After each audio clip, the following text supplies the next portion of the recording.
I'm going to zoom out so you can see my whole page. I'm pumped I can fit it all on here.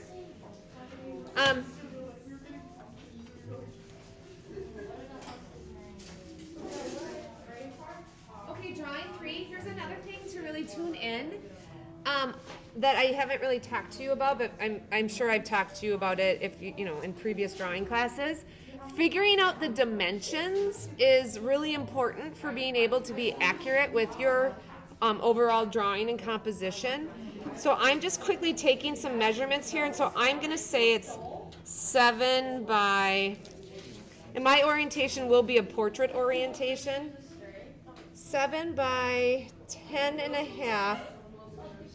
I'm actually going to go 11 because remember how I'm telling you I'm going to add a little more information on the bottom. So I'm going to go 7 by 11. And I'm going to see if I can, I don't see how my paper is bigger than my reference photo. So I want to do like a 1.5 multiplication, like making it a little bit bigger. And I do that with a calculator.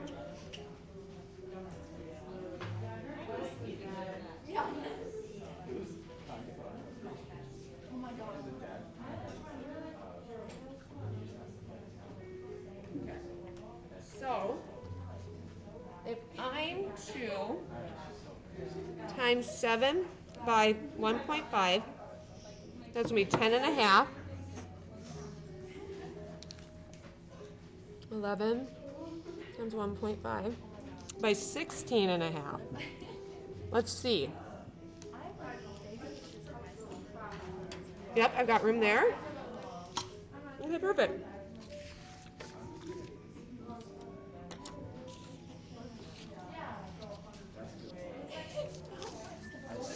Drawing 3, I'm going to ask you guys a question. Does this make sense how my reference photo is 7 inches by 11, and then I times it by 1.5 because I wanted to make it bigger. So now it's 10 and a half by 16 and a half. Simple math to then get so that I have accurate proportions. And that's also going to give me a little bit more of a narrow width that's longer, rectangular. You know, just when you're taking proportion into consideration, that is important. So, just pointing out my math skills. They're real strong. That's, you know, doing that and then like baking with fractions, that's about it. For me, all right. So now I'm going to just very lightly create, this is when I need a bigger demo table so I can have stuff further away from me. Create just a real light line so I know my perimeter. I'm actually going to move it down. I'm going to move it down. Gotta love Vine charcoal. You can kind of get rid of it. And I'm going to do a little bit better job centering it. So, drawing 3 too. I know I've talked about it, but I want to really point it out. You want to leave some breathing room around your drawing. You don't want to have your drawing go all the way to the edge of the paper. So nobody's doing that, right? Because like if, let's say you love this so much and you want to mat it and frame it, if you have your composition going all the way to the edge of your paper, you're going to have to like lose some of it because of where the mat needs to sit. So just be thinking about that when you are kind of initially sketching out your dimensions. Can I try and go get this photo to send? Yes, so where you're going to have to go is kind of by the upper common, the doors. Okay. We do not get Wi-Fi in here. Yeah, no, I'm trying to get reference on it. And it's like a blessing and a curse. Like I'm not mad about it, but it does make it hard to get access to photos. I have learned that. All right. And Vine charcoal is very compatible with chalk pastel. So that's why I gave that to you to use to kind of do your gesture sketching. So this is kind of going back to week 1 and that short little week 2. So here now is my, can you see it on there? I think you can, oh yeah, you can see it better on the screen. So I've got my dimensions all set, and then I am going to go in and I'm going to kind of measure out, like to create like a rule of thirds grid that then I'm going to use.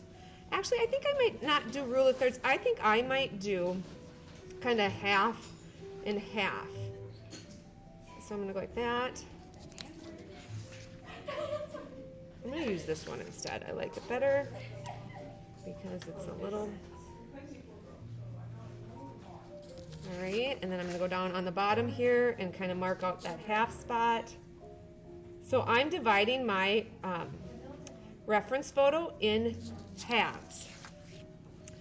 So 10 and a half, half of 10, half, 5 and a quarter.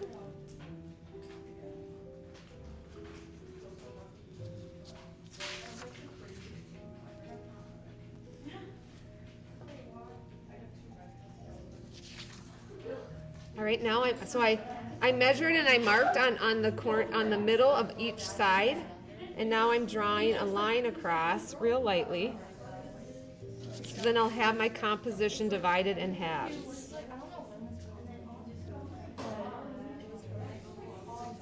Oops, and then I drew on my drawing. Nice work.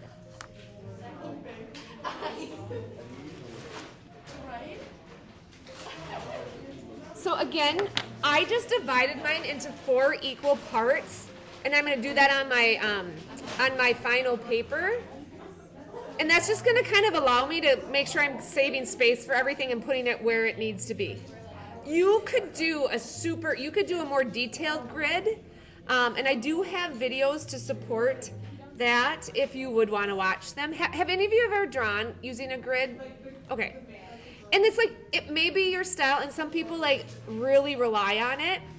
I would say I don't so much. I'm a little bit more of like, I feel comfortable just doing the gesture sketching and then maybe redoing some stuff. So it's totally up to you. You're in a level 3, so you get to kind of navigate that the best that best to your abilities. All right, so I am. What's that? Yeah, because it's like foreshortening. It doesn't have my hands in it, but look at how it's so cool though. Yeah. Okay. Let me come up and get a little closer. My hands aren't in it, but it's like Well, you don't have to have hands, but you have. I have the body. You need to have body. You need to have like so like yours is like it cuts off right here, so it's just visually. You would do that? Like it'll make it, it'll make the composition more complete because you have that little critical body part. Because it's like not cutting off on the paper either. Right, yeah. So I'm just saying add it because it's going to just make it stronger for the composition wise. Okay. Makes sense? Yeah. And it's the portrait photographer in me that's like, you'll see these really great portraits and then they chop the hands off. You know what I mean? You're like, kind of an important part of the whole, thing. Yeah. Yeah, you guys. Oh, that's nice actually. So the one with the really extreme foreshortening, you can certainly do it. It's just really, I would then encourage you to be like kind of a little more exaggerated with the colors and make it more dynamic that way to be able to kind of balance out the energy of the composition. Versus if you go super refined and detailed, it's just like you want the translation to be successful from photo to fine art drawing. Yeah. That's why it's like a lot of times like, think back to like J.C. Penney's portraits, and then if someone took that and then did a drawing of it, it's like stiff and awkward and just doesn't have like the translation. Yeah. Isn't as but there are those real fine art painters who do those real formal paintings, so it's like you really have to like nail it. But I feel like you're kind of a work in progress. Yeah. I've just seen enough in my day of like, oh, that's, missing the mark. So if you do that one, you really need to commit to being like dynamic and dramatic and really put lots of splashes of color and energy. Would be my like aesthetic advice to you for it. So for me, I think this is the only photo. Oh my gosh, that is so cool. Yeah. What do I do for the background if I You use could do that? all of that. All of this for the background? It's kind of a lot though. It is kind of a lot, but I'm thinking almost like, I'm thinking more of like these lines and even some of this and like the framing of how, this, because at first from a distance, it almost looks like she's flare like a jacket, Right. I like the red. It looks cool. Yeah. So, Will that work? Yeah. Perfect. I'm just gonna go into that piece. And did you take it? I did take So it. it's 100% originality is all yours. So I think it's great. Have you ever seen The Office? And then you'll have to decide on a paper. So I'm still kind of doing my measuring. I love it. I love measuring. Okay, now I know. Okay. All right. And then we'll do it again on down here, 16, so that would be 8 1/4. And then flipping it over here to 8 1/4. All right, I have enough room on this table.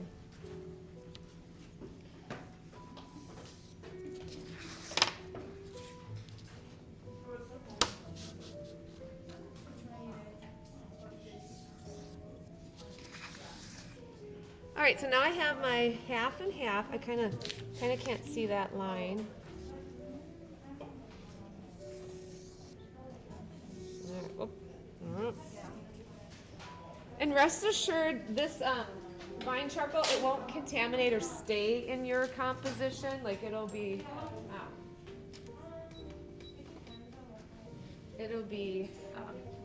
it'll blend in. All right, so now I'm just starting with my gesture sketching in reference to my grid. So it's like I know her head is going to be about there. Yeah, the drawers are open, so, you know, depending on what color, and then I can cut it for you.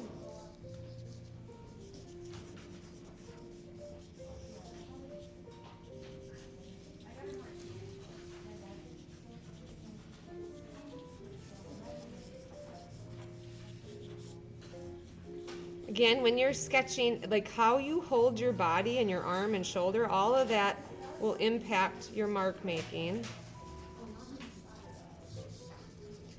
We'll cut it in half so you don't have to draw that big of a picture.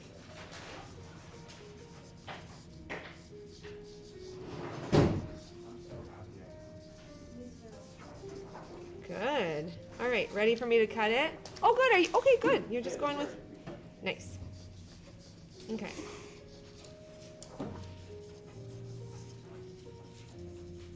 My mom had the good like 80s like Lady Diana haircut here. Do you guys know who that is? Princess Diana. We were big fans of her at our house. So I'm just using that vine charcoal and I am just loosely gesture sketching. Yes, please.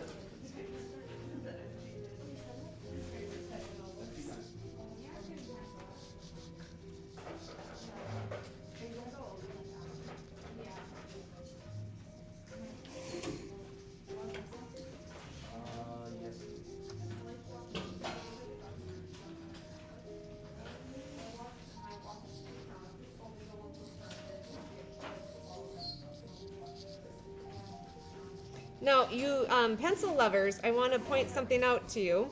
As you build up your layers, those pencil lines will go away. So don't be too focused on all the teeny tiny little details, because the concept here is to be, what am I trying to say? You know, you're going to be going, remember how we're working from the backwards forwards, so the details come last. So just encouraging you to not, you know, turn it into like the most precious graphite pencil drawing. I might actually start with Like I'm like already going, oh, I want to change that. Now where did my paper towel go? I don't know. Oh, it's right here. So I'm just noticing like my proportions, I need to change them up a little bit. And I'm just kind of wiping that away. And I'm not worried that I can still see my pencil line. That will go away when I cover it up.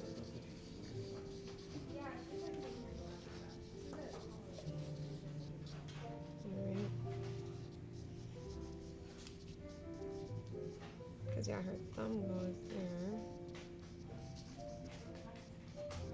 And break the body form down into more geometric shapes. Be less about the real curved organic lines right now and be more kind of around like just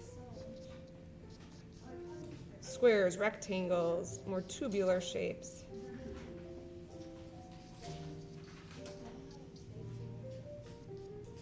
I realized I didn't, when I measured, I'm gonna make this longer because I'm doing that to keep her foot in the.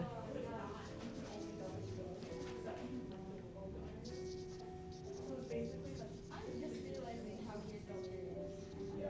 Wait, can I see it? And it has to be the right tip, like snap. So she has like Okay, there is that. I'm probably.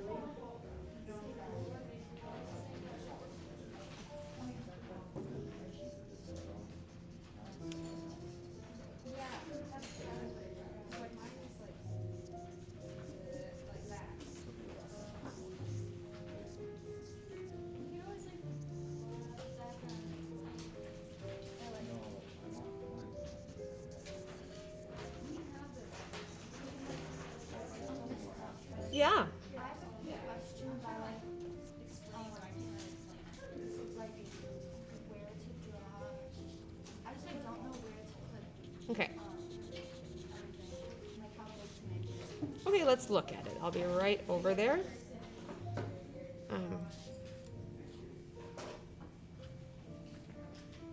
So I found this picture of my dad when he was Okay, really perfect. Yeah. like and it has So here's what I recommend doing. Is you're going to take a ruler and you will like literally measure your phone. yeah, okay. Like And then we're gonna do some multiplication. okay. So let's see here. So we've got like 2.5 by, I bet it's gonna be like 4 1/4. And then times like Was that 4 1/4? Let me you want it to like Yeah, 4 1/4.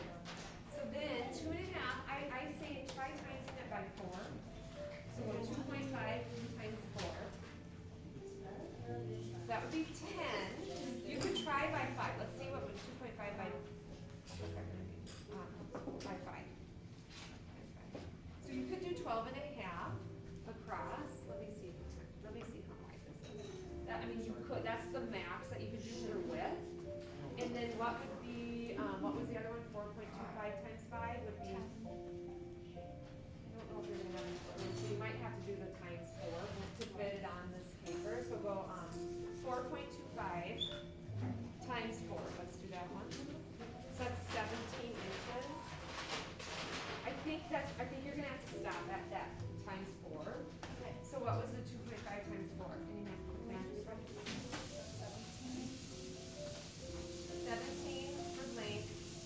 Width is 2.5 times 4. The 10. Yeah. Yeah, you're right. No, you're right. Because 2.5 times 2 is 5, and then times 2 is 10. Yeah. So 10 by 17 will be your dimension. So if you want to use this, you certainly may. And then you could choose to put a grid on your phone if you know, with that picture, if you wanted to print it, and then you could draw the grid. If you don't do the grid at all, that's fine too. Okay. I'm just, I used it just to get my parts in the places that I wanted it to be. As I'm looking a little bit further, I might make the feet a little bit smaller, but I will make those adjustments as I go along. And then now I'm going to identify for mine, there is there's my horizon line kind of cuts across her head. Trying to decide if I like that or if I should move it up, so that it isn't kind of competing with the head, but I think I'll just stick with what I got. I should ask my mom, where was she when she was doing her skiing? And I'm just sketching in those birch trees that I see that will be fun to draw. So I'm making some background decisions right now.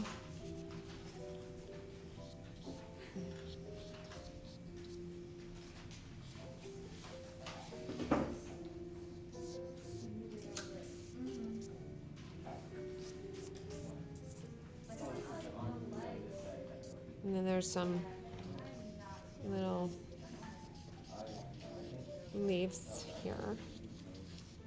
And then those are her ski poles.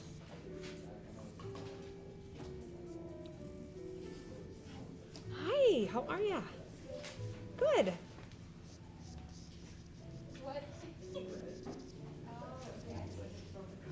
and then there's her head, which I will adjust. Okay, anybody at the point where you've got your sketch done? I feel like you are, Lily. Everyone else is still kind of working, and that's fine. This is not a race. Except like fading it out. Fading it out kind of with the color of your dress. It'll make it seem like your dress is On this page? Yeah. So the little square that I'm making in the middle, Uh-huh. I didn't make it like perfectly even, so there's gonna be more on this. That's totally fine. It's just as long as you have, Yep. you know, so that then you can put a mat on it. Yeah. You can frame it. Okay, sounds good.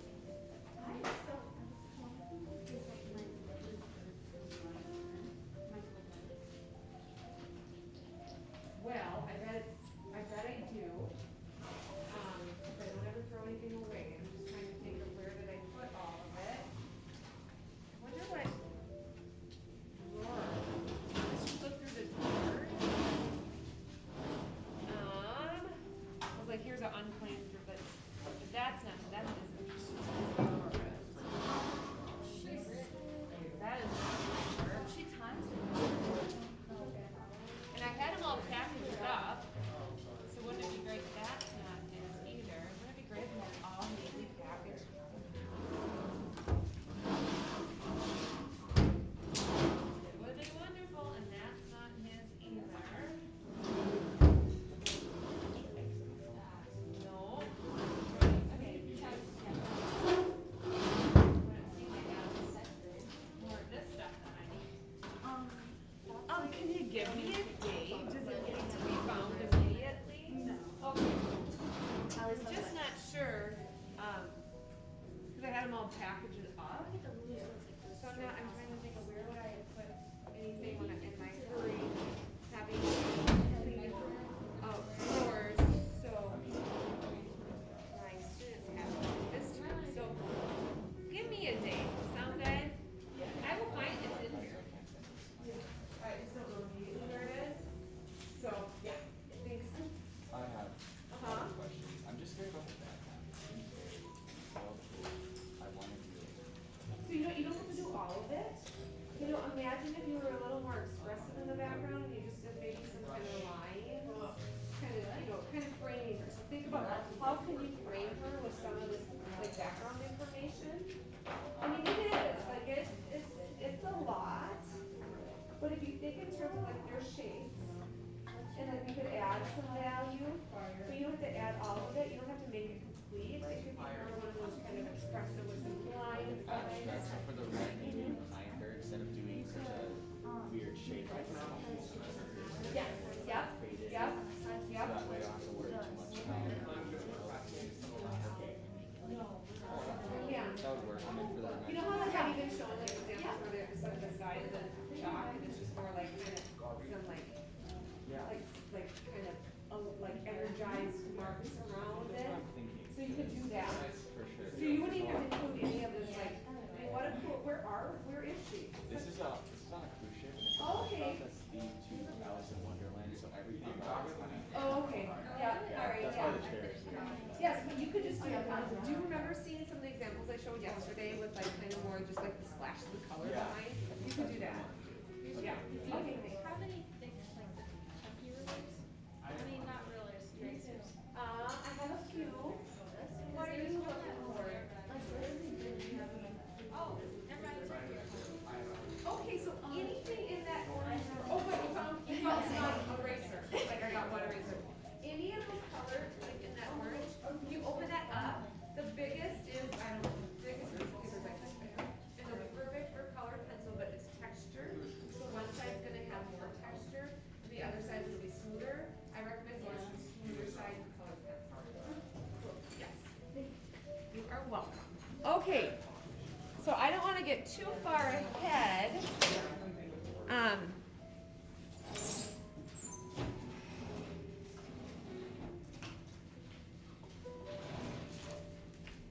But I'm going to start because of how the physical nature of chalk pastel, it's also good to kind of work like the background and then go towards the details because you have to be mindful of how you move your hand on your paper.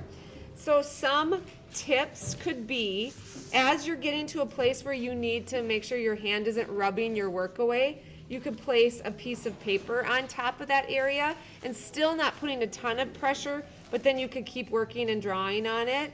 So that's kind of why we recommend working from the background forward, because then it's kind of like once you put those marks down, then your hand isn't really visiting that area anymore, and then it just kind of concentrates more on as you move towards the foreground of your drawing.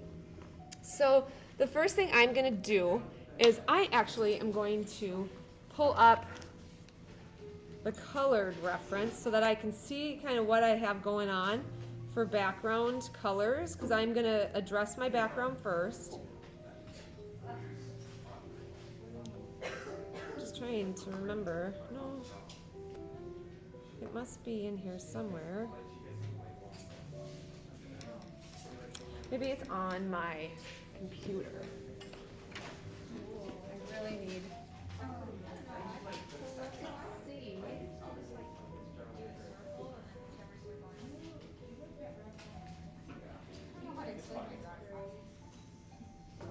There's my. Okay, so I'm taking note, and I'm going to have, because that's good. So I don't have a ton of color. I don't know if you can see my screen here. I don't have a ton of color in my reference photo. I have it on my computer here. Like, the brightest color is like a red in the big tall socks. So the background, so I'm trying to make my decisions on the background, and I'm not going to go super detailed, but I'm seeing a lot of kind of browns and grays. So that's what I'm going to put on down first, because then I'm going to draw birch trees on top of that, so then the birch trees will pop against that darker area. So let's see here. I'm going to get that back on there, and now I'm going to address that with my browns that I have here. So I'm just taking the side of my brown compressed, not compressed, see, I just go back and forth on my mediums I work with, not charcoal, but just using the side of my chalk pastel. There, I got the word out. And I am just kind of putting down that layer one there. And I'm not going to put a ton of details into my background because that's not where my focus is going to be. But I need to fill it. And I'm going to leave some of the blue of the paper because I just think that'll work out fine. So now I'm just kind of filling that in. I am avoiding going over where I marked my trees.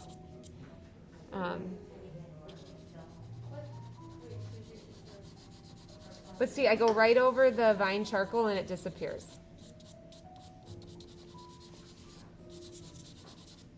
All right, I'm gonna do a little tap.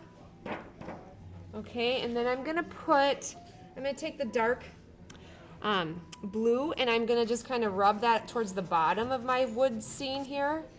I'm not gonna go all the way up to the top, but I'm gonna keep this pretty abstract because it's also, okay, a photography term. There's like a more shallow depth of field, so the background is a bit out of focus. And another technical detail is called atmospheric perspective. So in the world of vision and light travel, blue, the color blue travels the furthest. And so objects that go off into the background become cooler tone, they become less in focus.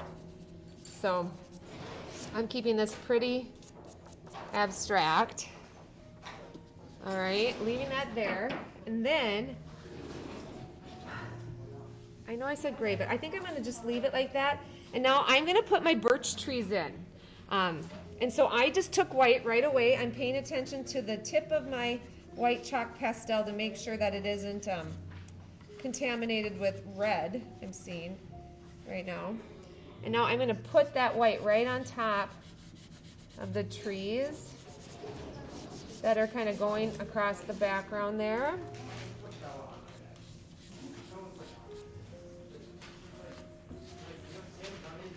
Okay, and then I got a few more over here.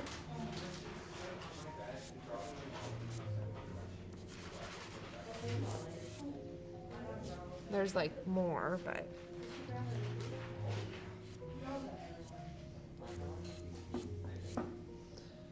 Okay.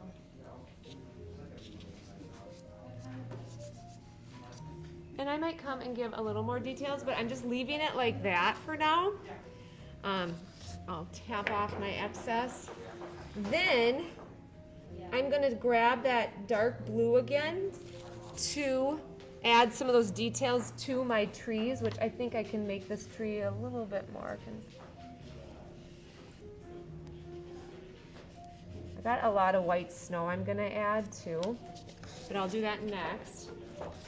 So I am looking at my tree and I'm gonna kind of identify, I don't have a strong light source in my reference photo, so I am going, it's pretty evenly lit, but I am gonna kind of say that there's light, the light's kind of hitting, I can see it on my subject's face, there's more, it's brighter toward, like on the side of the face that's closer to the camera, so I'm gonna kind of treat that as like my light source. So then I'm gonna make this side of my trees a little darker. And I'm not gonna spend a ton of time on the trees. And what will happen is as I create the rest of my drawing, I'll get informed on what I need to do with my background more. So just kind of know that I'll be revisiting this area. Notice I'm not using black, I'm using the dark blue, and then I'll probably go brown on top of that for now. I may add some black, I don't know, to the trees. I'm not sure if I will or not, but I definitely want to include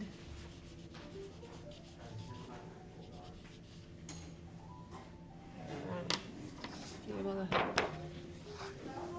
I'm just keeping my background real simple, but instead of adding black, I'm to tone down the, oops, I had the wrong,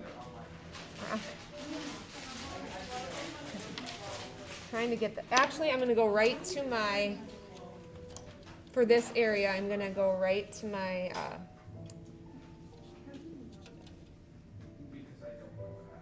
what are these called? Chalk pastel pencils. Just to kind of reinforce that darker so it isn't so, doesn't read so blue. So I've got a dark brown.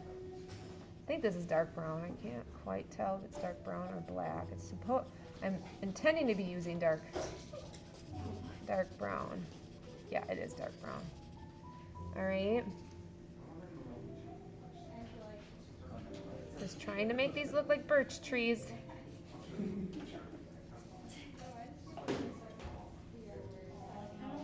I had one.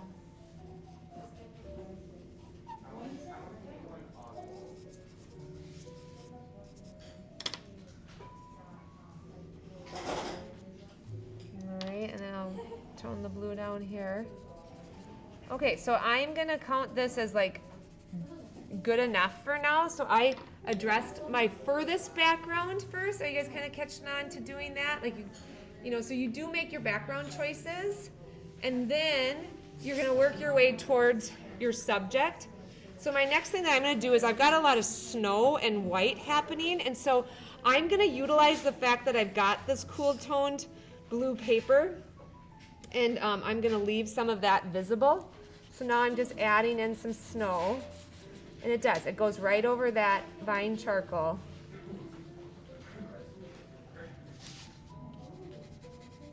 Just beautifully. And then I'll include some wispy little areas. You sure me. So I got a lot of white around my subject because she's hanging out, just having a really great time cross-country skiing.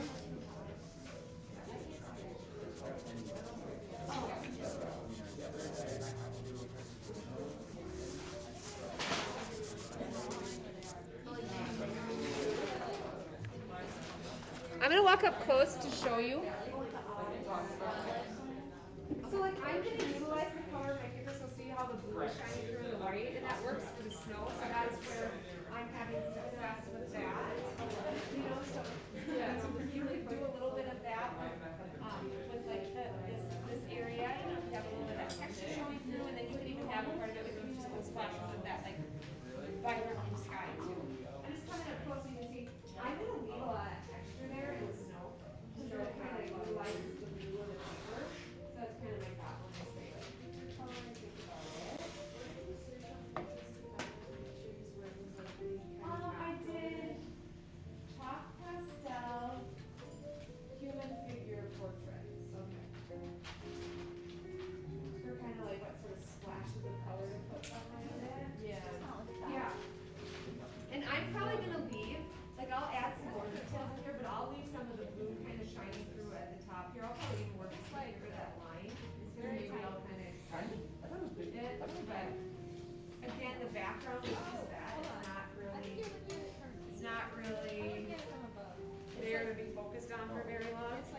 Then I'll keep kind of pulling that white snow around my,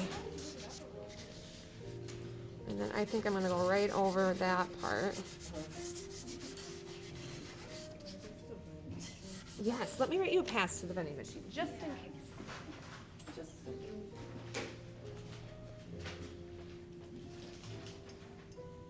You know what I realized too, Sabrina? I think on the day that I was supposed to meet with you, you weren't here, so we should connect. Would tomorrow work? So if you have all your artwork here, that we can then go out in the hall and kind of spread it all out and look at it and kind of talk about like, what do you think is your strongest? How are you feeling about coming up with a guiding question? And, so it's all focused on supporting you with your ideas as you try to kind of narrow down to that guiding question. But just to give you a fair warning that we can do that tomorrow. Sound good?